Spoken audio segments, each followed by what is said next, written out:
नमस्कार दोस्तों, इस चैनल हेल्प पीपी में आप सभी का स्वागत है। दोस्तों, बायोलॉजी की क्लास नंबर 4 आज चलेगी। आप लोगों ने बहुत अच्छी तरीके से आप बायोलॉजी की क्लास 3 पढ़ रहे हैं। 3 तक आपने पढ़ा, ऐसे ही लगातार पूरी क्लास कवर करिएगा, पूरा सिलेबस कवर कर लीजिएगा। 10 से 12 दिन में पूरा सिलेबस कंप्लीट हो जाएगा। तो आप लोग बिल्कुल जुड़े रहिएगा। चैनल में नए आए हैं तो मैं आपको बता दूँ, पहले दिन हमने पढ़ा कि बायोलॉजी होती क्या है, उसको क्लासिफिकेशन कैसे किया जाता है, उसका नॉमेनक्लेचर कैसे किया जाता है और उसका जो वर्गीकरण है वो हमने समझने की कोशिश करी। दूसरे में हमने basic and structural unit cell के बारे में पढ़ा कि सेल क्या होते हैं, उसके ऑर्गेनिज्म क्या होते हैं, उसके फंक्शंस क्या होते हैं और उनकी इंपॉर्टेंस क्या है। उसी के साथ साथ हमने ब्लड को भी पढ़ा। थर्ड डे में हमने पढ़ा आपका टिश्यूज़ क्या होते हैं, कितने टाइप के टिश्यूज़ होते हैं, 4 टाइप के टिश्यूज़ होते हैं। उनके साथ हमने पढ़ा न्यूट्रिएंट्स, पोषक तत्वों के बारे में पढ़ा हमने। विटामिन भी हमने कल की क्लास में कवर कर लिया था। आशा करता हूँ यहाँ तक आपने देख लिया होगा। नहीं देखा हो तो आप हमारी बायोलॉजी की प्लेलिस्ट में जाके ये सब कुछ देख सकते हैं। चैनल में नए आए हैं तो चैनल को लाइक, सब्सक्राइब, शेयर जरूर कर लीजिएगा और बेल आइकन को दबाना मत भूलिएगा। आज जो है वो बहुत ज़्यादा इंपॉर्टेंट टॉपिक है और आने वाले 2-3 दिनों में तो इतना इंपॉर्टेंट टॉपिक चलेगा कि आप पूरे ह्यूमन बॉडी को समझने की कोशिश इसी क्लास के माध्यम से कर सकते हैं और काफ़ी आसानी से आप पूरी ह्यूमन बॉडी को समझ जाएंगे। Major systems of our body, एक चीज़ थोड़ा सा रिवाइज करा दूँ। देखिए, सबसे पहले हमने पढ़ा कि सेल क्या होती है। Cell basic structural functional unit है एक सेल की। इंडिविजुअली मान लीजिए ये एक एक सेल है, मैं जो एक एक यहाँ पर सर्कल बना रहा हूँ, एक एक सेल है। ये एक एक सेल मिलके जब एक जैसा काम करेंगी तो ये एक टिश्यू का फॉर्म करेंगी, ये एक टिश्यू को फॉर्म करेंगी और जब ये टिश्यू मिलके मिल जाएगा तो ये एक सिस्टम को, जो हमारा ये सिस्टम है वो मिलके बनाएगा एक सिस्टम ऑर्गन। तो ये हो जाएगा आपका सेल मिलके टिश्यू मिला के एक सिस्टम का प्रोडक्शन करेंगे। ठीक है, आशा करता हूँ यहाँ तक आप समझ गए होंगे। बिल्कुल नो डाउट होगा। कोई डाउट रहता है तो आप कमेंट बॉक्स में पूछ सकते हैं। आप वैसे तो आपके डाउट नहीं रहना चाहिए, बिल्कुल अच्छी तरीके से समझाया गया है। चलिए आज की क्लास स्टार्ट करते हैं। आज की क्लास में सबसे पहला टॉपिक होगा, हम पढ़ेंगे सिस्टमों का। एक बार मैं आपको बता दूँ कौन कौन से सिस्टम है। सबसे पहले हम पढ़ेंगे सर्कुलेटरी सिस्टम, डाइजेस्टिव सिस्टम और इम्यून सिस्टम। आज की क्लास में 3 सिस्टमों को कवर करेंगे, परिसंचरण तंत्र, पाचन तंत्र और प्रतिरक्षा तंत्र। फिर उसके बाद नेक्स्ट क्लास में आपका रेस्पिरेटरी, एक्सक्रीटरी, स्केलेटल, नर्वस और एंडोक्राइन ये सब पढ़ा जाएगा। रिप्रोडक्टिव ये आपकी नेक्स्ट क्लास में पढ़ा जाएगा। ठीक है, सबसे पहले हम 3 इनको पढ़ाएंगे कि सर्कुलेटरी सिस्टम, डाइजेशन सिस्टम और इम्यून सिस्टम क्या है, इनका क्या काम है। तो चलिए बढ़ते हैं हम। सबसे पहले सिस्टम सर्कुलेटरी सिस्टम, परिसंचरण तंत्र जिसे हिंदी में कहा जाता है, आप सभी ने सुना होगा।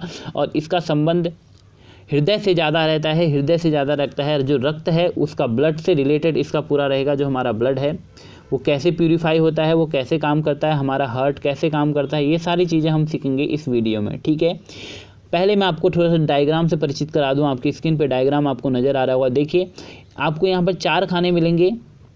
4 खाने मिलेंगे, left auricle, left ventricle, right ventricle और राइट ऑरिकल। ये 4 खाने आपको हृदय के मिलेंगे। मैं इन्हें 4 डिब्बों में ऐसे डिवाइड भी कर सकता हूँ। कलर चेंज करता हूँ ताकि आपको समझ दिख जाए। यहाँ पर इसे मैं 4 डिब्बों में भी कवर कर सकता हूँ इस टाइप के। ये आपका लेफ्ट ऑरिकल, देखिए समझने की कोशिश कीजिएगा। ये हृदय का पूरा चित्र है। ये हृदय है, हमारा हार्ट है। इसको मैं इजी, जो डायग्राम यहाँ पर थोड़ा सा टफ दिख रहा है, इसको इजी वे में बना दूँ तो ये है आपका लेफ्ट ऑरिकल। बाया आलिंद, ये हो गया बाया निलय, लेफ्ट वेंट्रिकल।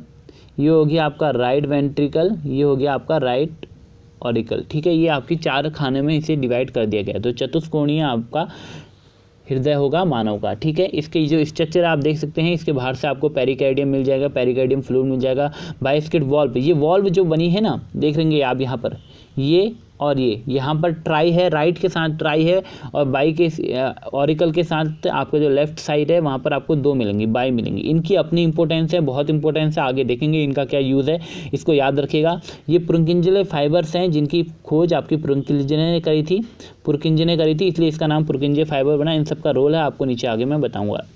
सबसे पहले बढ़ते हैं, सर्कुलेटरी सिस्टम होता क्या है। Circulatory system is the system in which deal with the flow of blood through out the body with the help of pumping device called heart. परिसंचरण तंत्र का वह तंत्र जो संबंधित है रक्त के को पूरे शरीर में भ्रमण करने से, किसके द्वारा, हृदय के द्वारा। जब हार्ट ब्लड को पंप करेगा तब ब्लड हार्ट में पूरे शरीर में इधर से उधर जाएगा, उधर से इधर आएगा। तो ये सर्कुलेटरी सिस्टम का काम है। Circulatory system is a system which deals with flow of blood through out the body with the help of pumping device. ठीक है, आशा करता हूँ इतना समझ गए होंगे। विलियम हार्वे ने 1628 में सबसे पहले इस परिसंचरण तंत्र के बारे में बताया था। कई बार पूछा जाता है सर्कुलेटरी सिस्टम के बारे में किसने बताया, तो ये था आपका विलियम हार्वे। आशा करता हूँ समझ रहे होंगे। आइए चलते हैं टाइप्स ऑफ सर्कुलेटरी सिस्टम। देखिए, दो टाइप के सर्कुलेटरी सिस्टम होते हैं, दो टाइप के परिसंचरण तंत्र होते हैं। एक होता है ओपन सर्कुलेटरी सिस्टम, जिसे हम हिंदी में कहेंगे खुला परिसंचरण तंत्र। एक होता है क्लोज्ड सर्कुलेटरी सिस्टम, जिसे हम बंद परिसंचरण तंत्र कहेंगे। ओपन क्या होता है, इस तंत्र में रक्त हृदय से रक्त वाहिनियों से होकर पूरे शरीर में फैल जाता है, ठीक है। और उसमें क्या होता है, देखिए इसमें जो रहेगा ओपन में रक्त हार्ट से जाएगा और सीधे वाहिनियों से होकर पूरे शरीर में फैल जाता है। और जैसे हमने बोला आर्थ्रोपोडा में ओपन सर्कुलेटरी सिस्टम आपको देखने को मिलेगा। क्लोज्ड में क्या रहता है, इस तंत्र में रक्त हृदय से विशेष रक्त वाहिकाओं से होकर हर कोशिका तक पहुंचता है तथा वापस भी इन्हीं रक्त वाहिकाओं से बहकर लौटता है। तो इन्हीं से वापस भी आएगा, उन्हीं से जाएगा किसमें, क्लोज्ड में। एक सिस्टमेटिक वे से काम करेगा किसमें, क्लोज्ड सर्कुलेटरी सिस्टम में। और ओपन सर्कुलेटरी सिस्टम में जो ब्लड का फ्लो होगा वो आपका एक ही होगा, एक ही वाहिका से होगा, सब एक ही से किया जाएगा और पूरे शरीर में वो डायरेक्ट ही फैल जाएगा। एग्जाम्पल ऑर्थोपोडा हो गए ओपन के, और जो आपका मेमल्स हैं अर्थात मनुष्य कह सकते हो आप, जो भी आपके स्तनधारी हैं वो सब आपके क्लोज सर्कुलेटरी सिस्टम में आएंगे, ठीक है। अब आगे ह्यूमन हार्ट की बात। ह्यूमन हार्ट में हमने अभी हमने देखा कि 4 टाइप से हमने ह्यूमन हार्ट को डिवाइड करा था, ये आप देख रहे होंगे, left auricle, left ventricle, right ventricle और राइट ऑरिकल, ठीक है। बायां आलिंद, बायां निलय, दायां निलय और दायां आलिंद, इस टाइप से हमने डिवाइड करा था। तो अब सबसे देखते हैं, देखिए लेफ्ट ऑरिकल ये क्या है, हृदय का वो खाना जिसमें रक्त का सबसे पहले प्रवेश होता है फेफड़ों से। इसका स्ट्रक्चर मैं आपको समझा देता हूँ थोड़ा सा, ताकि आप इजीली समझ सकें। थोड़ा सा छोटा बनाऊंगा हार्ट को। ये हार्ट है आपका, इसको समझिएगा। ये आपका फेफड़े हैं यहाँ पर, ये आपका फेफड़े हैं यहाँ पर।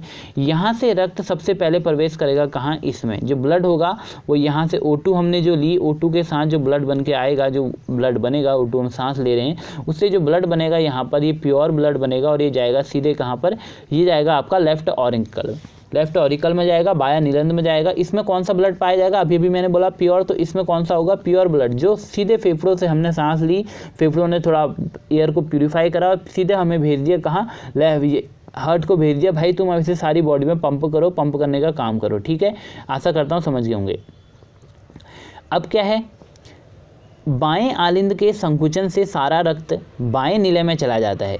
जो भी आपका जो ये आपका बायां आलिंद है, लेफ्ट ऑरिकल है, उससे सारा जो ब्लड होगा वो सिस्टोल के थ्रू, आपका सिस्टोल होगा, संकुचन होगा उसमें, उसके थ्रू वो कहाँ चल जाएगा, बाएं निलय में चले जाएगा, ठीक है। आपने अभी ध्यान दिया होगा, स्ट्रक्चर की तरफ मैं आपको ले जाता हूँ। यहाँ देखिएगा, ये देखिए बाएं आलिंद से सिस्टोल के थ्रू सारा बाएं निलय में चले जाएगा। और इनके बीच में क्या है, ये बाइकस्पिड वैल्यू है, वॉल्व है, जिसे हम द्विवल्नी कपाट कहते हैं, ठीक है।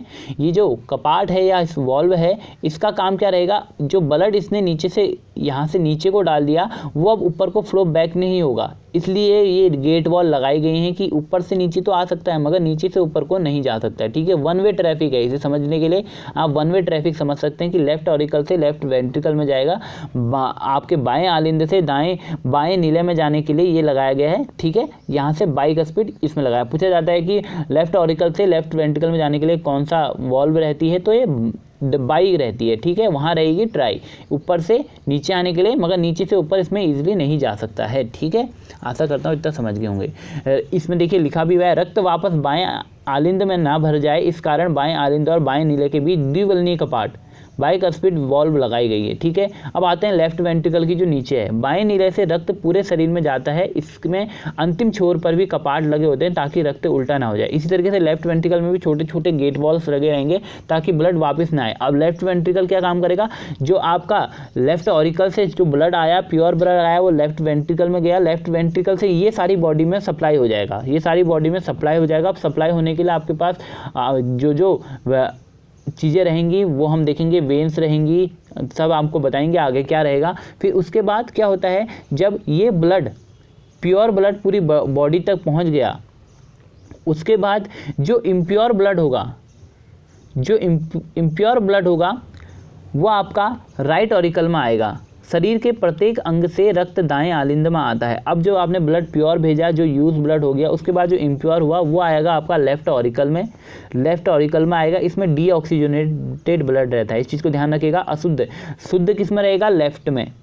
राइट में क्या रहेगा, राइट में क्या रहेगा, शुद्ध क्या रहेगा आपका, शुद्ध रहेगा आपका लेफ्ट में, राइट में क्या रहेगा हमेशा ध्यान रखिएगा, राइट में आपका अशुद्ध रक्त रहेगा, ठीक है। इसके बाद लेफ्ट वेंट्रिकल आएगा, ठीक है।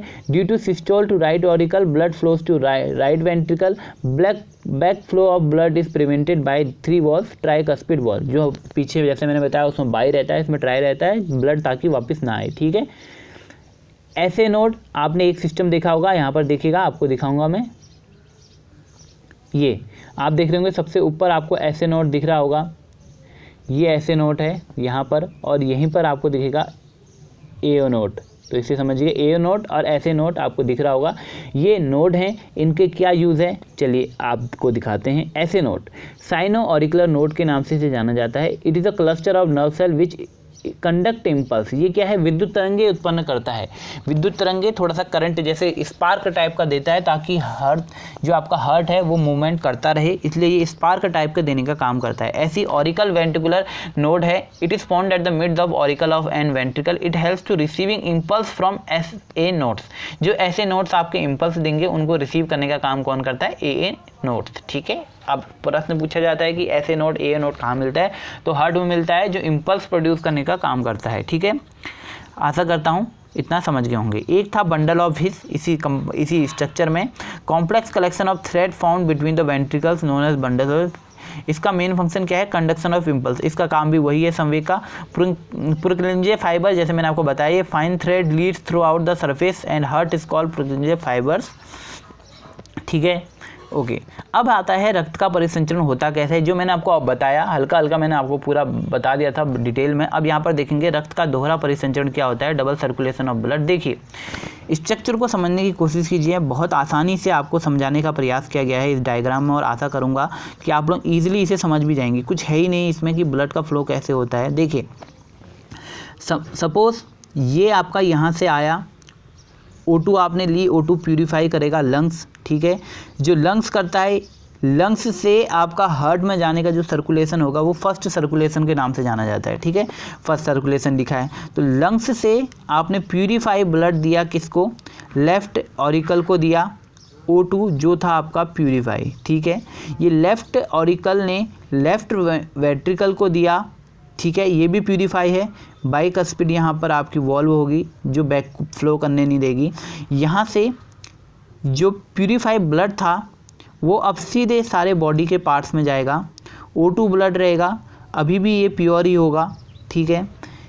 यहाँ से जो प्योर ब्लड है वो बॉडी में चले गया। अब बॉडी ने ब्लड का यूज़ कर लिया है, वो सीधे इसको अब भेजेगा, इम्प्योर होके जाएगा राइट ऑरिकल में, ठीक है। इसे समझिएगा, राइट ऑरिकल में जाएगा।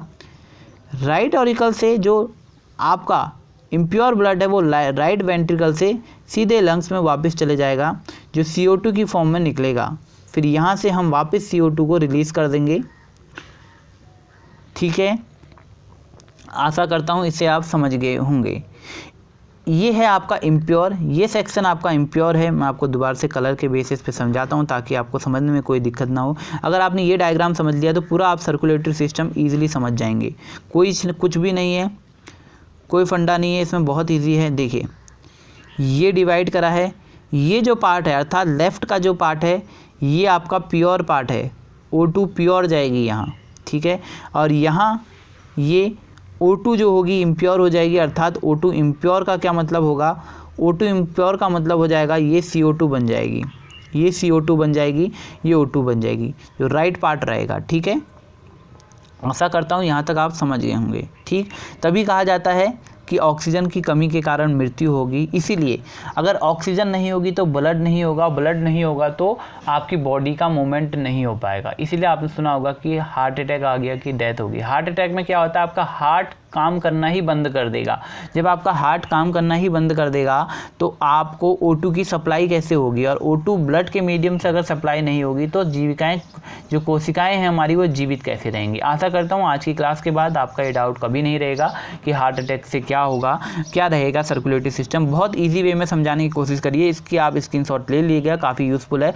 लंग्स से जाएगा, एक बार दोबारा बता दूँ, लंग्स से लेंगे आपके O2, हमने सांस ली, O2 प्योर ले ली, तो लंग से जो O2 प्योर जो आपकी O2 है ब्लड के जो मीडियम से वो जाएगी आपकी लेफ्ट ऑरिकल में, फिर वहाँ से लेफ्ट वेंट्रिकल में जाएगी, तो लेफ्ट वेंट्रिकल वहाँ से पूरी बॉडी में प्योर ब्लड का सप्लाई कर देगा, ठीक है। और याद रखिएगा इन दोनों के बीच में लेफ्ट ऑरिकल और लेफ्ट वेंट्रिकल के बाइस्पेड वॉल्व होती है, ठीक है। सेकेंड, ये O2 पूरी बॉडी में चले जाएगी तो बॉडी उसके बाद डीऑक्सीजनेटेड ब्लड अर्थात CO2 भेजेगा किसको, राइट ऑरिकल को, राइट ऑरिकल से राइट वेंट्रिकल में जाएगी और राइट वेंट्रिकल से सीधे वापस फेफड़ों के माध्यम से वापस बाहर रिलीज हो जाएगी कौन, CO2, ठीक है। आशा करता हूँ यहाँ तक आप समझ गए होंगे, काफ़ी ईजी तरीके से आपको समझाने की कोशिश करी है। अब आती है ब्लड जो हमने जो आपका लेफ्ट वेंट्रिकल से सप्लाई करा वो किस मीडियम से गया, या जो फेफड़ों से आया लेफ्ट ऑरिकल तक ये किस मीडियम से आया, या राइट वेंट्रिकल से जाएगा आपका फेफड़ों तक, या बॉडी से राइट ऑरिकल तक आए तो ये किस मीडियम से गए। तो एक धमनियां हैं, दो नलियां टाइप की हैं जिसे हम आर्टरीज एंड वेन्स के नाम से जाने जाता है, हिंदी में जिसे धमनी और सिरा के नाम से जानते हैं, ठीक है। जो धमनी रहेगी याद रखिएगा हमेशा उसकी वॉल थिक रहेगी, वो मोटी रहेगी। जो धमनी रहेगी उसकी वॉल क्या रहेगी, मोटी रहेगी, याद रखिएगा हमेशा। और जो वेन्स रहेंगी वो आपकी क्या रहेंगी, थिन वॉल रहेगी, उनकी थिन वॉल रहेगी। याद करने के लिए आप समझ सकते हैं आर्टरीज धमनी में ज़्यादा अक्षर हैं तो ये मोटी होगी, और वेन्स में कम अक्षर हैं इसलिए पतली होगी, ठीक है। जो आर्टरीज हैं नॉर्मली सारी आर्टरीज आपकी ऑक्सीजनेटेड ब्लड लाती हैं, अर्थात ऑक्सीजनेटेड ब्लड का मतलब आपने देखा होगा जो लंग्स से आपके हार्ट तक ला रही हैं वो वाली, ठीक है। फिर वहाँ से लेफ्ट ऑरिकल से जो लेफ्ट वेंट्रिकल से पूरे बॉडी में जा रही है वो आपकी आर्टरीज कहलाएंगी। फेफड़ों को जाने वाली धमनी, ठीक है। चलिए इसका एक एक्सेप्शन है, अपवाद है, वो आप समझिएगा। फेफड़ों को जाने वाली धमनी पल्मोनरी आर्टरी, जो पल्मोनरी आर्टरी है वो इम्प्योर ब्लड ले जाती है। इस चीज़ को ध्यान रखिएगा, पूछा जाता है कि पल्मोनरी आर्टरीज प्योर ब्लड ले जाती है, इम्प्योर ले जाती है, क्या ले जाती है। तो एक सारी आर्टरियाँ देखिए सारी धमनियाँ सारी आर्टरीज जो भी हैं वो सारी प्योर ले जाएंगी, बस पल्मोनरी आर्टरी आपकी क्या ले जाएगी, इम्प्योर ब्लड ले जाएगी। ऐसी वेन्स की बात करूँगा तो वेन्स क्या करेंगी, इम्प्योर ब्लड को ले जाएंगी कहाँ, हार्ट तक, carry deoxygenated impure blood always, ठीक है। बट पल्मोनरी, इसमें भी पल्मोनरी जो वेन है वो प्योर ब्लड को ले जाती है, अपोजिट है। बस पल्मोनरी आर्टरीज क्या करेगी, अगर पल्मोनरी आ गया समझने के लिए, अगर पल्मोनरी आ गया आर्टरीज से पहले तो ये अशुद्ध को ले जाएगी, क्योंकि आर्टरीज का काम क्या है, प्योर ब्लड को सप्लाई करना, और वेन्स का काम क्या है, इम्प्योर ब्लड को लाना। बट अगर पल्मोनरी वेन्स होगी तो वो प्योर ब्लड को ले जाएगी। एक ही अपवाद है पल्मोनरी वेन्स और पल्मोनरी आर्टरी, जो अपोजिट काम करेंगी अपनी आर्टरी और वेन से। आर्टरी का काम है शुद्ध और वेन्स का काम है अशुद्ध, और पल्मोनरी वेन क्या करेगी, ये शुद्ध रक्त ले जाएगी, और पल्मोनरी आर्टरी आपकी क्या ले जाएगी, ये अशुद्ध रक्त ले जाएगी। आशा करता हूँ यहाँ तक आप इजीली समझ गए होंगे, ठीक है। अब कुछ कार्डिक डिसऑर्डर हैं जो आपको पढ़ना जरूरी है, जैसे ब्लड प्रेशर। बहुत बार सुना होगा आपने ब्लड प्रेशर इसका बढ़ गया कम हो गया। तो ब्लड प्रेशर क्या है, नॉर्मल ब्लड प्रेशर जो हमारे शरीर का दाब रहता है वो कितना रहता है, 80 मिनिमम और 120 मैक्सिमम रहता है mm में, ठीक है। इसकी यूनिट Hg है, ठीक है। 80 लो ब्लड प्रेशर हो गया, 80 से नीचे जाएगा तो अगर 120 से अप चले गया तो इसे हाई ब्लड प्रेशर के नाम से जाना जाता है। नमक का अधिक सेवन करने से BP बढ़ जाता है, ठीक है। इसका अपवाद है, ठीक है, ये ज़्यादा इंपॉर्टेंट नहीं है, बट नमक का ये याद रखिएगा, नमक से ज़्यादा सेवन करने से BP आपका इंक्रीज हो जाएगा, ठीक है। नेक्स्ट है आपका हार्ट अटैक, हृदयघात, due to cholesterol deposition inside arteries और by big any other reasons when flow of blood will interrupt, then it will create tension to heart muscles and it will lead to heart attack। क्या है, cholesterol की ज़्यादा power से जब मोटापा ज़्यादा होने के कारण बोला जाता है कि हृदयाघात ज़्यादा होता है मोटे लोगों को। तो मोटापा ज़्यादा होने के कारण क्या होता है कि जो हमारी ब्लड है, जो हमारी आर्टरीज है, क्योंकि आर्टरीज में हमेशा हमने बात करी शुद्ध रक्त को ये सप्लाई करने का काम करेगा। अगर यही आर्टरीज ब्लॉक हो गई ड्यू टू रीज़न, किसी भी रीज़न से अगर ये ब्लॉक हो जाती हैं तो वहाँ पर हार्ट अटैक आ जाता है, ठीक है। जब फ्लो ऑफ ब्लड ही रुक जाएगा तो वहाँ पर टेंशन क्रिएट होगी कहाँ, हार्ट में, और हार्ट काम करना बंद कर देगा, इसलिए हार्ट अटैक उसे कहा जाता है, ठीक है। एक वर्ड आता है आर्टिफिशियल पेसमेकर। आपको मैंने बताया था एक ऐसे नोड होता है जो क्या करता है, आपको इम्पल्स करता है, जो क्या करता है, एक सर्किट, एक करंट टाइप का देता है जिससे आपका वो सिस्टम वर्क करता रहे। तो जब ये ऐसे नोड ख़राब हो जाता है तो उसमें आर्टिफिशियल एक पेस मेकर लगाया जाता है, आर्टिफिशियल ऐसे नोड लगाया जाता है जिसे पेस मेकर के नाम से जाना जाता है। प्रश्न आता है कि पेस मेकर कहाँ पर प्रयोग किया जाता है? हृदय में प्रयोग किया जाता है। अब आप लोग समझ जाएंगे कि ऐसे नोड, जिसका प्राकृतिक ऐसे नोड जो था उसका काम था इम्पल्स देना, तरंगे देना, विद्युत करंट देना, अब उसकी जगह पे आर्टिफिशियल लगा दिया जाता है। अगर कभी खराब हो जाता है तो आर्टिफिशियल लगा दिया जाता है, ठीक है।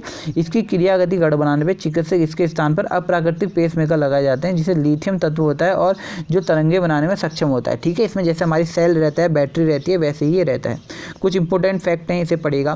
पहली हार्ट सर्जरी करी गई थी आपकी एक्सेल चैपलिन के द्वारा, इसका स्क्रीनशॉट ले सकते हैं। पहला हार्ट ट्रांसप्लांट आपको हुआ था क्रिश्चियन बेनार्ड के द्वारा, ये आप सभी देख सकते हैं। इंडिया में हुआ था आपका, देख सकते हैं, वेणुगोपाल राय द्वारा। पर क्वेश्चन आता है 1994 एम्स में किया गया था।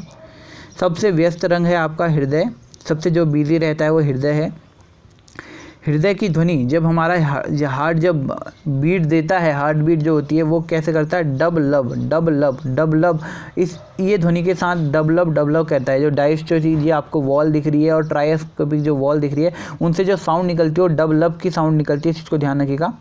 हृदय गति को नापने का स्टेथोस्कोप देखा होगा, इसको नापने के लिए यूज़ किया जाता है। ब्लड प्रेशर को किसको? स्फिग्नोमीटर के माध्यम से जाना जाता है। 1 मिनट में 72 बार धड़कता है, ठीक है। महिलाओं की धड़कनें पुरुष से तेज होती हैं। एक दिन में हमारा हृदय करीबन 1 लाख बार धड़कता है, ठीक है।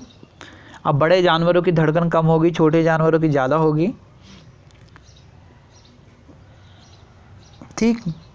पूरे हमारे शरीर की जितनी धमनी और सिराओं को अगर हमने जोड़ जाड़ के देखा जाए, उनकी लेंथ देखी जाए, तो हमारे पूरे विश्व के 3 बार चक्कर लगाने में सक्षम है जो लेंथ बन जाती है, ठीक है। आशा करता हूँ सर्कुलेटरी सिस्टम आपको इजीली समझ में आ गया होगा। कुछ नहीं है, डायग्राम को याद कर लीजिएगा, बस उसका स्क्रीनशॉट ले लीजिए, उसके अलावा कुछ नहीं है। नेक्स्ट हमारा जो है वो है डाइजेस्टिव सिस्टम। सर्कुलेटरी सिस्टम हमने पढ़ लिया है, अब हमारा डाइजेस्टिव सिस्टम, ठीक है। Digestive system is the system in which complex food particles convert into simpler food particles. Digestive system का क्या काम है? आपने खाया, कुछ भी खाना आपने खाया, उसको आप जब कॉम्प्लेक्स खाना जो था उसको जब सिंपल में जो कन्वर्ट कर देगा, जो शरीर के लायक बना देगा कि शरीर उसे एब्जॉर्ब कर सके, उसे ग्रहण कर सके, शरीर से मेरा मतलब शरीर के ऑर्गन्स हैं अंदर वाले, तो वो चीज़ कहलाएगी आपके डाइजेस्टिव सिस्टम, ठीक है। डाइजेस्टिव सिस्टम के पार्ट्स हैं अलग अलग, आप इसे समझने की कोशिश कीजिएगा। जैसे इंजेक्शन होता है, डाइजेशन हो गया, एब्जॉर्प्शन हो गया, एसिमिलेशन हो गया, इंजेक्शन हो गया, ठीक है। अंतर्ग्रहण, पाचन, अवशोषण, स्वांगीकरण और मल परित्याग, ठीक है। ये सारे आपके डाइजेस्टिव सिस्टम के पार्ट हैं कि पहले ये होगा, फिर ये होगा, फिर ये होगा। तो सबसे पहले आपका अंतर्ग्रहण होगा, इंजेक्शन होगा, फिर डाइजेशन होगा, फिर एब्जॉर्प्शन होगा, फिर एसिमिलेशन होगा, फिर इजेक्शन होगा, ठीक है। इस चीज़ को समझने की कोशिश करिएगा। चलिए अब थोड़ा सा डायग्राम दिखा दूँ मैं ताकि आप समझ सकें, जैसे मैंने वहाँ बताया। ये ह्यूमन का डाइजेस्टिव सिस्टम है, आप देख रहे होंगे, यहाँ बताने की आपको अच्छे से कोशिश की गई है। ये जो आपका पार्ट है, सबसे ऊपर का पार्ट आप देख रहे होंगे, नोसल चैम्बर, नोसल नॉस्ट्रिक्स और मुंह, ये यहाँ से आप किसी भी चीज़ को डाइजेस्ट करेंगे, इसके मीडियम के थ्रू आप किसी भी चीज़ को डाइजेस्ट करेंगे। और ये बीच में आपको एक नली मिलेगी जिसे हम ऑइसोफेगस कहते हैं, फूड नली, फूड नली के नाम से भी इसे जाना जाता है, ठीक है, फूड नली। यहाँ पर आपका स्टमक आपको मिलेगा, पेट, और इसी के साथ बाइल का जो सीक्रेट करता है लीवर भी आपको किनारे में मिलेगा। फिर आपको पैनक्रियाज मिलेंगी इसके बगल में, और यहीं से आपका शुरू हो जाएगा क्या? स्मॉल इंटेस्टाइन और लार्ज इंटेस्टाइन, ठीक है। इसी के छोटे छोटे पार्ट्स रहेंगे, उसे डिवाइड करेंगे, rectum, colon, caecum, ileum, appendix, फिर आपका एट द लास्ट में आपका हो जाएगा एनस, जिसके द्वारा आप एक्सक्रीशन करके बाहर निकाल लेंगे, ठीक है। एलिमेंट्री कैनाल 10 मीटर की। चलिए स्टार्ट करते हैं सबसे पहले से। सबसे पहले जो भोजन होगा वो बकल कैविटी या माउथ के थ्रू आपका अंदर जाएगा। मेन फंक्शन ऑफ माउथ क्या है? च्यूइंग। अब मुंह का मेन फंक्शन क्या है? खाने को चबाना, मतलब इतना पतला बना देना कि लार के माध्यम से वो ट्यूब के माध्यम से नीचे पहुंच जाए, ठीक है। ये काम कौन करेगा? ये आपका माउथ काम करता है। च्यूइंग का काम कौन करते हैं? हमारे टीथ करते हैं। आपने हमारे दांत देखे होंगे, दांत आपको अलग अलग साइज़ के अलग अलग शेप को देखने को मिलेंगे। दांत आपने अलग अलग साइज़ के अलग अलग शेप के देखे होंगे। आपके दांतों का स्ट्रक्चर कुछ इस प्रकार का होगा। धीरे धीरे आप देखते होंगे कि आपको इस टाइप के दांत मिलेंगे, फिर आपको चौड़े दांत मिलेंगे। तो ये जो दांत का स्ट्रक्चर है, ये जो दांत का स्ट्रक्चर है उसमें दांतों की अलग अलग शेप है, और दांतों के जो का नाम है, जैसे इंसीजर, कैनाई, प्रीमोलर, मोलर। जो आपके दांतों की अलग अलग शेप, आपने अपने दांत कभी देखे होंगे अच्छे से, तो आपको अलग अलग शेप के दांत दिखेंगे, तो इनके नाम दिए गए हैं। इन दांतों के नाम है incisor, canine, premolar and molar. तो इनका जो नंबर है ये बताया जा रहा है आपको, इनका एक नंबर जो है वो वन साइडेड नंबर बताया जा रहा है कि एक साइड में कितने नंबर हैं। जैसे आप याद रखिएगा, टोटल होते हैं 32, तो ये 4 भागों में डिवाइड करा जाता है पूरे दांत को। ये जो अपर के 2 हो गए, ये आपके अपर 2 हैं, ये 2 आपके अपर 2 जॉ के हैं, ये जो नीचे के 2 हैं ये आपके नीचे 2 जॉ के हैं। ठीक है, मैं बात करूंगा इंडिविजुअली की, तो आप उसे 4 से मल्टीप्लाई कर देंगे तो वो डायरेक्ट आपके टोटल सिस्टम बन जाएगा टीथ का। ठीक है, आपको मिलेगा सबसे पहले इंसीजर, फिर कैनाइन, फिर प्रीमोलर, फिर मोलर। ठीक है, इन चारों के जो नंबर है, देखिए इंसीजर आपके 2 होते हैं एक सेक्शन में, कैनाइन आपका 1 होगा एक सेक्शन में, प्रीमोलर आपके 2 होंगे एक सेक्शन में, और मोलर आपका 3 होगा। ठीक है, इंसीजर, कैनाई, प्रीमोलर, मोलर, ये पूछा जाता है कि दांत के फॉर्मूला क्या है, तो 2 1 2 3, 2 1 2 3 यह पूछ लेगा। इंसीजर का नंबर बताइए कितने इंसीजर होते हैं, तो आपको समझना पड़ेगा, इसलिए इसे याद कर लीजिएगा।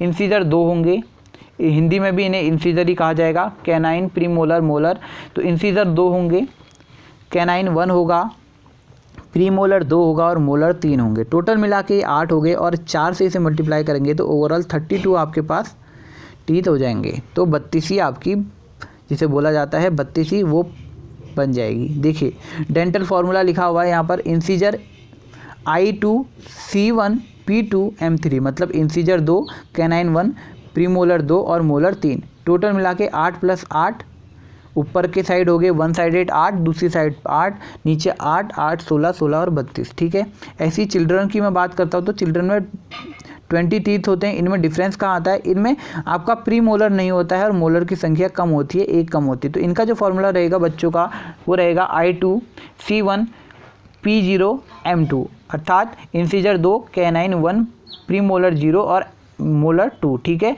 5 + 5 अपॉन 5 + 5 = 10 = 20 टीथ। ठीक है, ये हो गया दांत के बारे में। अब जो हमारी बकल कैविटी है या माउथ है, उसके अंदर दांत के साथ साथ जीभ भी है, जिसका अपना एक बहुत यूज़फुल हेल्प करती है जो हमारे डाइजेशन है उसमें। इसमें क्या रहते हैं, अलग अलग स्वाद संवेदनाएं रहती हैं, टेस्ट बड्स रहते हैं हमारी टंग में। आप देखते होंगे हमारी टंग में अलग अलग स्वाद रहते हैं, आपको दिख रहा होगा स्क्रीन में। आप आज के बाद जब भी देखेंगे, अगर आपको मीठा कहीं पर लगता है तो आप देखेंगे आपकी जो टंग का स्टार्टिंग पोर्शन है, जो दिखाया गया है यहाँ पर, टंग का जो स्टार्टिंग पोर्शन है उसमें आपको देखने को मिलेगा क्या, कौन सा स्वाद, मीठेपन का स्वाद आपको टंग के स्टार्टिंग पोर्शन में देखने को मिलेगा। सॉल्टी आपको किनारे के साइड में देखने को मिलेंगे। जो बीच का आपको लहसुन प्याज आपको बीच में जो भी हम स्वाद लेते हैं वो रहेगा, और लास्ट में आपको खट्टा देखने को मिलेगा। इस साइड भी आपको खट्टा देखने को मिलेगा, आपको लास्ट में कड़वा भी देखने को मिलेगा। तो ये सब आपके क्या है, टंग की लोकेशन है जहाँ पर आपको अलग अलग तरीके के स्वाद देखने को मिलते हैं। ठीक है, जो हमारी सलाइवा है, जो आपका थूक बनता है सलाइवा है, उसका जो pH वैल्यू है 6.8 है, थोड़ा एसिडिक रहता है। थोड़ा एसिडिक रहता है, क्यों एसिडिक इसलिए है, ताकि कुछ भी अगर जीवाणु वायरस कुछ भी जाए या कुछ अननेसेसरी चीज़ें जाएँ मुँह में तो वो उसे वहीं पर किल कर दे, थोड़ा सा स्लाइटी इसलिए रहता है एसिड। ठीक है, अब क्या है, एंजाइम जो फाउंड होते हैं हमारी लार में, हमारी लार है, सलाइवा है, उसमें जो एंजाइम्स हैं वो क्या क्या हैं, देखिए H2O 99% पानी रहता है, हमारी जो थूक रहता है सलाइवा रहती है उसमें 99% आपका पानी रहेगा, 1% एंजाइम रहते हैं। तो ये एंजाइम अलग अलग रहते हैं, जैसे आप देख रहे होंगे टाइलिन, अमाइलेज कार्बोहाइड्रेट स्टार्च को पचाता है, लाइसोसोम खाने में मौजूद हानिकारक तत्वों को नष्ट करता है। तो ये सारी चीज़ें जो मैंने बताया, अननेसेसरी चीज़ें जो भी आएंगी उनको मारने का काम करेगा ये सब। तो एंजाइम में जो भी है आपका जो टाइलिन अमाइलेज क्या है, स्टार्च कार्बोहाइड्रेट को पचाता है। ठीक है, लाइसोसोम क्या है, खाने में मौजूद हानिकारक तत्वों को नष्ट कर देता है। ठीक है, नेक्स्ट आपका मुख में सिर्फ कार्बोहाइड्रेट का पाचन होता है। ठीक है, जो हमारी बकल कैविटी है उसमें सिर्फ कार्बोहाइड्रेट का पाचन होगा। अब नेक्स्ट कार्बोहाइड्रेट के बाद का जो स्ट्रक्चर वो है ओएसोफेगस, जिसे हम फ्रूट नली भी कहते हैं, इसे ग्रास नली भी कहा जाता है। जो हम खाना खाएंगे, जो लार दांत के माध्यम से पच के जो पीस के दांतों ने पीसा उसको, उसके बाद लारों के माध्यम से जो भी एंजाइम ने वर्क करा, उसके बाद जो फूड होगा वो आपको ओएसोफेगस के मीडियम के थ्रू नीचे की तरफ सप्लाई होगा। इसकी लंबाई 25 सेंटीमीटर की होती है। ठीक है, और ये आपका जो कर्माकुंचन गति होती है उसके कारण आगे बढ़ता रहता है, थोड़ा सा हल्का फुल्का पंप करता रहता है। इसमें स्ट्रक्चर लगे रहते हैं ताकि वो ऊपर नीचे करते रहें। जैसे आपने देखा होगा अमीबा के स्ट्रक्चर में आपको लास्ट में आपको दिखेगा उसकी बाउंड्री के बाहर आपको सीलिया देखने को मिलेंगे जो मूवमेंट करते हैं। इसी तरीके से इसकी मूवमेंट कराने के लिए इसमें आपका कर्माकुंचन होते रहता है, ठीक है। ये आगे ग्रास नली में बैठते रहते हैं। इसके बाद जो ऑसिफेगस से फूड होगा वो सीधे स्टमक में चले जाएगा और स्टमक में आपके क्या रहेंगे, प्रोटीन और मिल्क प्रोटीन का डाइजेशन होता है। स्टमक में आपके जो भी सारे प्रोटीन होंगे, जितने भी आप भोजन खाएंगे, मैंने आपको कल की क्लास में न्यूट्रिएंट्स से बताया प्रोटीन का क्या यूज़ है, अगर नहीं देखिए तो देख सकते हैं। जो प्रोटीन होगा और मिल्क प्रोटीन होगा वो सब आप इसी आपके जो आपका स्टमक है वहाँ पर ये सब क्या हो जाएगा, इसका डाइजेशन हो जाएगा, वो वहाँ पर आपकी बॉडी में कन्वर्ट आने लग जाएंगे, ठीक है। स्टमक में क्या रहता है, गैस्ट्रिक जूस रहता है, उसके बगल में ही पाइल का प्रोडक्शन होता है, तो गैस्ट्रिक जूस रहता है, तो H2O उसमें रहेगा, HCl रहेगा, जो आपका यहाँ पर क्या करेगा, सेम काम करेगा जैसे कोई भी एंजाइम, कोई भी अननेसेसरी चीज़ यहाँ तक भी पहुँच गई तो उसे भी वहाँ पर किल कर देगा। एंजाइम्स हो गए O2, पेप्सिन, रेनिन, तो ये सब इंपॉर्टेंट है, इसे आप स्क्रीनशॉट दे सकते हैं। Note, food in mouth is called bolus, food in stomach is called chyme, ठीक है। HCl आमाशय की कोशिकाओं से स्रावित होता है। इसका मुख्य कार्य रेनिन और पेप्सिन एंजाइम को एक्टिव स्टेट देना है, ठीक है। जो HCl एसिड रहेगा, आपका पेट में एसिड रहता है HCl, वो क्या एक्टिव करने का काम करता है, किसको, जो एंजाइम्स हैं हमारे, जो आपकी जो प्रक्रिया है उसको कंप्लीट करने के लिए रेनिन और आपका पेप्सिन को आपको एक्टिवेट करने के लिए काम करता है। कौन, ये एंजाइम, कौन सा, आपका HCl काम करता है, ठीक है। आशा करता हूँ यहाँ तक आपको समझ में आएगा। HCl के कारण ही उधर पेट का pH अत्यंत अम्लीय रहता है। HCl के कारण ही जो हमारे पेट की जो pH वैल्यू है वो काफ़ी एसिडिक रहती है। देखिए 1.5 से 2.5 वेरी एसिडिक है, बहुत ज़्यादा एसिडिक है। फिर गास्ट्रिक जूस रहता है, जठरजूस रहता है, जिसे हम बाइल कहते हैं, ठीक है। नेक्स्ट है आपका स्मॉल इंटेस्टाइन, छोटी आंत, इसकी लंबाई 6 से 9 मीटर की रहती है। इसके 3 पार्ट रहेंगे आपको, ड्यूडेनियम, जेजम और इलियम। पक्वाशय, जिजेनियम और इलम, 3 पार्ट रहेंगे इसमें। छोटी आंत के 3 मुख्य पार्ट रहते हैं, ठीक है।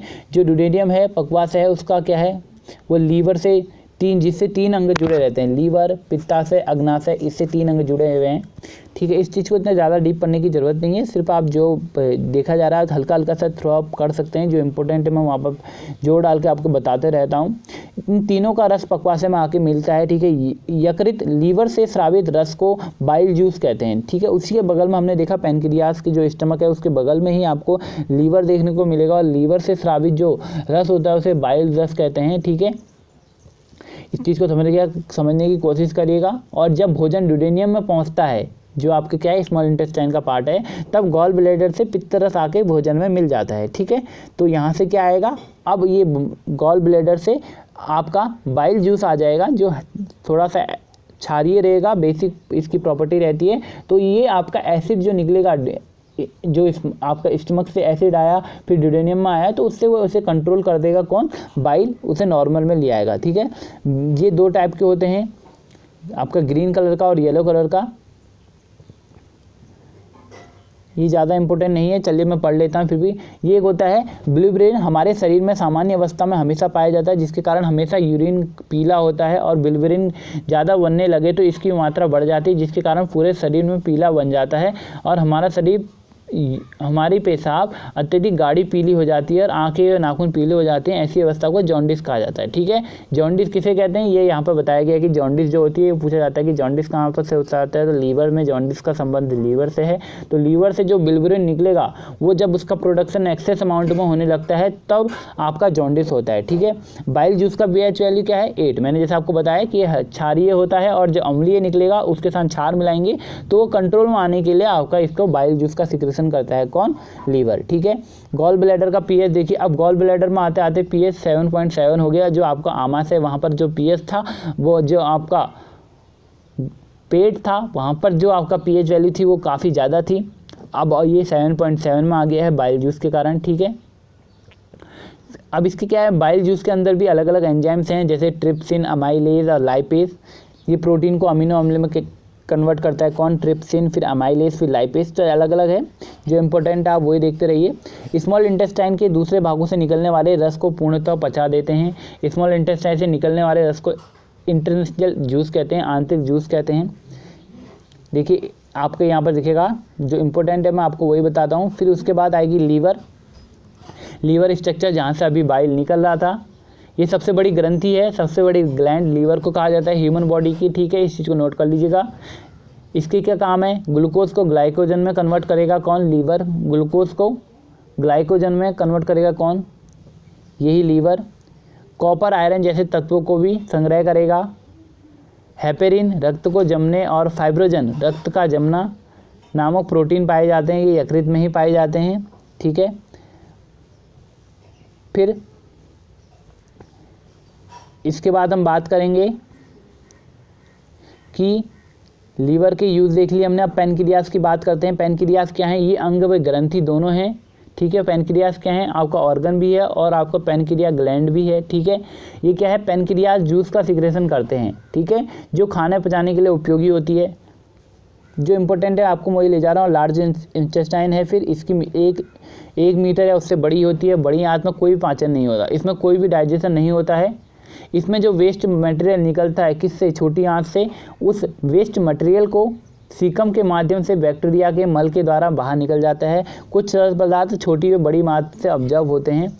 कैल्शियम का एक बड़ा हिस्सा वॉर्म लाइक स्ट्रक्चर रहता है, जिसे अपेंडिक्स कहते हैं। वेस्टिजियल ऑर्गन का अंग है। पूछा जाता है कि आज की डेट में ह्यूमन बॉडी में वेस्टिजियल ऑर्गन कौन सा है, तो अपेंडिक्स वेस्टिजियल ऑर्गन है, जिसका अब कोई उपयोग नहीं है। पहले ज़माने में हुआ करता था, जब होमो सेपियंस थे, तब हो सकता है कि वेस्टिजियल ऑर्गन जो अपेंडिक्स है उसका यूज किया जाता था, बट अब अपेंडिक्स का कोई यूज़ नहीं है ह्यूमन बॉडी में।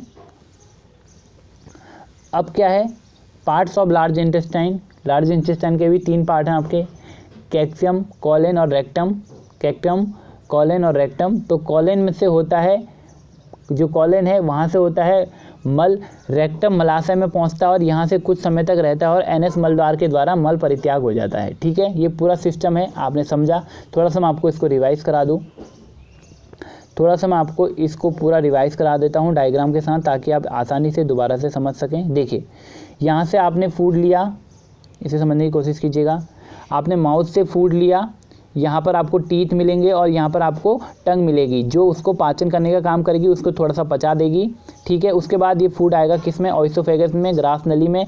यहाँ से ये फूड जाएगा किस में, हमारे आमाशय में, स्टमक में जाएगा, जहाँ पर एसिडिक प्रकृति रहती है, तो इसे पचाने का काम करेगा। प्रोटीन का और जो आपका मिल्क प्रोटीन है उनका जो भी अवशोषण होगा, एब्जॉर्प्शन होगा, सब यहीं पर हो जाएगा। यहीं से इनकी वॉल के थ्रू बॉडी में चले जाएगा, कन्वर्ट कर देगा, ठीक है, भोजन, ठीक है। इसके बाद जो रही सही कसर है उसको ये लीवर से भी इसी टाइम पे, जैसे ही ये छोटी आंत में आएगा उस टाइम पे ही लीवर से भी पित्त, आपका बाइल जूस निकलेगा, जठर रस निकलेगा, जो आपका स्लाइडिक बेसिक होगा, और यहाँ पर जो एसिड है मिलके यहाँ पर आमाशय में आ जाएंगे। ये आपके स्मॉल इंटेस्टाइन में आएंगे। स्मॉल इंटेस्टाइन के 3 पार्ट है, ये अलग अलग ऑब्जर्व करेंगे, जो भी आपके मिनरल्स, जो भी यूज़फुल चीज़ें उन सबको ऑब्जर्व करेंगे।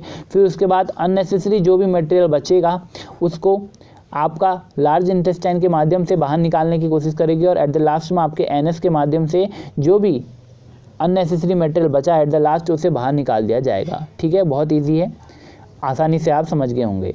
नेक्स्ट है आपका इम्यून सिस्टम। इम्यून सिस्टम क्या है, इसे समझने की कोशिश करते हैं, और आज की क्लास का लास्ट टॉपिक रहेगा इम्यून सिस्टम, प्रतिरक्षा तंत्र। इम्यून सिस्टम क्या होता है, आजकल आप देख रहे होंगे कोविड-19 में बार बार कहा जा रहा है कि अपनी इम्यूनिटी को बढ़ाइए, अपने इम्यून सिस्टम को डेवलप कीजिए, अपने इम्यून सिस्टम की जो पावर है उसे इंक्रीज कीजिए। तो इम्यून सिस्टम क्या है, the system of our body that protect us from infection and foreign particle in known as immune system. जो इम्यून सिस्टम है वो क्या है, एक ऐसा सिस्टम है जो हमें बचाता है किससे, जो भी फॉरेन पार्टिकल होंगे या कोई भी इन्फेक्शन होगी जो हमारे लिए सुटेबल नहीं है, उससे बचाने का काम कौन करता है, इम्यून सिस्टम, ठीक है। जैसे गेट कीपर है तो आपको बचाने का काम करेगा गेट कीपर चोरों से, तो इसी टाइप से इम्यून सिस्टम भी एक टाइप का गार्ड है जो किसी को भी आने की अनुमति नहीं देता है। 2 प्रकार के इम्यून सिस्टम होते हैं, एक होता है इनेट, एक होता है एक्वायर्ड। एक होता है इनेट का मतलब जन्मजात, जो आपके पास जन्मजात आपके पास सिस्टम आया है, डेवलप हुआ है, जो आपका प्रतिरक्षा तंत्र डेवलप हुआ है वो जन्मजात है। एक होता है एक्वायर्ड, जो हम अधिकृत करते हैं, जो समय के साथ साथ हम या तो इनटेक करते हैं या हम सीखते हैं उसके बारे में, ठीक है। अब क्या है, इनेट के अंदर क्या होता है, सभी रोगजनक से समान अभिक्रिया करता है। जैसे स्किन क्या है, किसी को भी अंदर बाहर आने नहीं देगी, ये क्या है आपकी इनेट है। बट अब देखेंगे कि एक्वायर्ड में क्या है, एक्वायर्ड में हो गया आपका रक्त प्रतिरक्षा तंत्र, इसमें क्या है अलग अलग तरीके से हम कन्वर्ट करते रहते हैं, तो ये आपका हो गया क्या एक्वायर्ड। ठीक है, नेक्स्ट आता है आपका पैथोजन। पैथोजन क्या होता है, रोगजनक।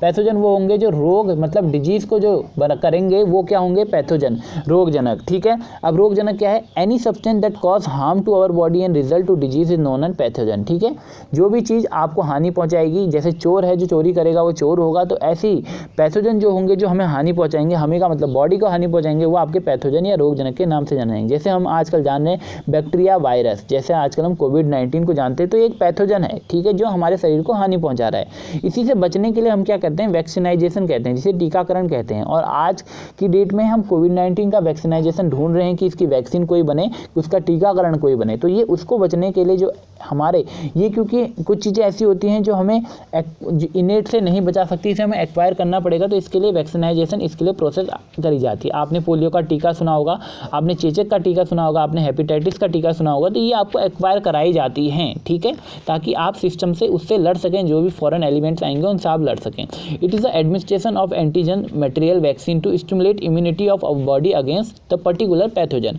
एक पर्टिकुलर पैथोजन, एक पर्टिकुलर जो भी बीमारी को बनाने वाला है, उसके लिए काम करने के लिए आपका वैक्सीन का निर्माण किया जाएगा। इसीलिए सबके अलग अलग वैक्सीन बनेगी, इसीलिए कोविड-19 में टाइम लग रहा है उसकी वैक्सीनेशन ढूंढने में। ठीक है, एडवर्ड जेनर ने सबसे पहले स्मॉल पॉक्स की वैक्सीन बनाई थी। बार बार पूछा जाता है चेचक के टीके के बारे में, तो वैक्सीन बनाई थी स्मॉल पॉक्स के बारे में किसने, एडवर्ड जेनर ने। अब एंटीजन क्या होता है, एंटीजन होता है any substance that stimulate the immune response in the body. ठीक है, जो हमारा इम्यून सिस्टम है बॉडी के अंदर, उसको स्टिमुलेट करने का काम कौन करता है, एंटीजन करता है। ठीक है, जैसे वायरस, बैक्टीरिया, डस्ट, तो ये क्या करते हैं, हमारे जो भी इम्यून सिस्टम है उसको एक्टिव करने के लिए, कराने के लिए, उकसाने का काम कौन करता है, स्टिमुलेट करने का काम कौन करता है, एंटीजन करेंगे। ठीक है, एंटीबॉडी क्या होगी, जो उससे लड़ेगा वो एंटीबॉडी होगी।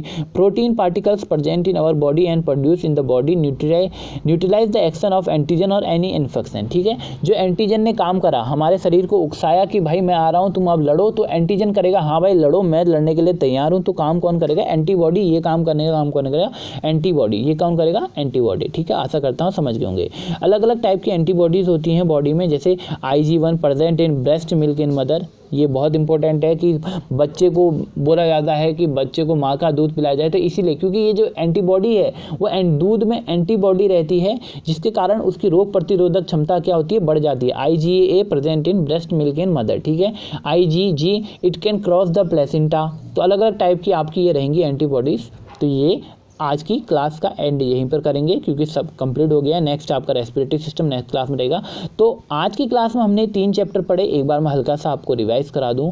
आज की क्लास में हमने सबसे पहले पढ़ा क्या, सबसे पहले हमने पढ़ा था सर्कुलेटरी सिस्टम, परिसंचरण तंत्र को हमने समझा कि इसमें लंग्स से आपके पास आएगा शुद्ध ब्लड, वो लेफ्ट ऑरिकल में जाएगा, फिर लेफ्ट वेंट्रिकल में जाएगा, फिर वहाँ से पूरी बॉडी में जाएगा, फिर बॉडी से ये राइट ऑरिकल में जाएगा, फिर राइट वेंट्रिकल में जाएगा, और फिर डीऑक्सीजनेटेड जो ब्लड है पूरा आपका लंग्स में वापस लंग्स के थ्रू फिर बाहर इंजेक्ट हो जाएगा। ठीक है, इतना हमने इस वीडियो में सर्कुलेटरी सिस्टम में पढ़ा। इसके साथ साथ हमने इसी सर्कुलेटरी सिस्टम में पढ़ा कि आर्टरीज एंड वेन्स क्या होती हैं। आर्टरीज क्या होती हैं, जो शुद्ध रक्त को प्रवाहित करती हैं। वेन्स क्या होती हैं, जो अशुद्ध रक्त को प्रवाहित करती हैं। एक अपवाद है, एक्सेप्शन है इसमें, पल्मोनरी आर्टरीज और पल्मोनरी वेन्स। पल्मोनरी आर्टरीज क्या करेंगी, पल्मोनरी आर्टरीज जो रहेंगी वो क्या करती हैं, अशुद्ध रक्त का प्रवाह करती हैं, और पल्मोनरी वेन्स से शुद्ध रक्त को लाती हैं। आशा करता हूँ यहाँ तक आप समझे होंगे। नेक्स्ट जो हमारा सिस्टम था सर्कुलेटरी सिस्टम के बाद हमने करी थी डाइजेस्टिव सिस्टम की बात। डाइजेस्टिव सिस्टम क्या होता है, किस तरीके से हम भोजन को लेते हैं और किस तरीके से उसका ऑब्जर्व करके उसको शरीर में लेके उसे परित्याग करते हैं, ये पूरी प्रोसेस बताई थी। मुंह से हम लेते हैं, बकल कैविटी माउथ से हम लेते हैं, आपकी जो लार है, आपकी जो जीभ है, आपके जो टीथ हैं, उसके माध्यम से पहली प्रोसेस स्टार्ट होती है। फिर उसमें प्रोटीन्स रहते हैं, अमाइलेज ट्रिप्स से अमाइलेज आपको प्रोटीन रहेगा जो वहाँ पर कन्वर्ट कर देता है, उसको काम करता है। फिर ऑइसोफेगस में आएगा, वहाँ से फिर आपका स्टमक में आएगा, स्टमक में आने के बाद HCl के साथ आपकी प्रोटीन वहीं ऑब्जर्व हो जाएगी। फिर स्मॉल इंटेस्टाइन में रहा साह का सर स्मॉल इंटेस्टाइन कवर कर लेगा। फिर उसके बाद आपकी लार्ज इंटेस्टाइन आएगी। फिर उसके बाद जो अननेसेसरी प्रोडक्ट बचता है एट द लास्ट, उसको वो आपका एनएस के माध्यम से बाहर निकाल देगा। ठीक है, ये था आपका पूरा कौन सा सिस्टम, डाइजेस्टिव सिस्टम। इसके बाद हमने थर्ड सिस्टम पढ़ा इम्यून सिस्टम। इम्यून सिस्टम में हमने देखा कि एंटीजन, पैथोजन, एंटीबॉडी क्या होती है, इम्यून सिस्टम क्या होता है, ये सब चीज़ें हमने देखी। तो आज की क्लास आप लोगों को अच्छी लगी होगी, आशा करता हूँ। इसी तरह वीडियो को देखते रहेगा। Thank you so much. मिलेंगे दूसरी वीडियो में। चैनल को लाइक सब्सक्राइब शेयर जरूर कीजिएगा और बेल आइकन को दबाना मत भूलिए। मिलते हैं दूसरी वीडियो में। Bye bye, take care.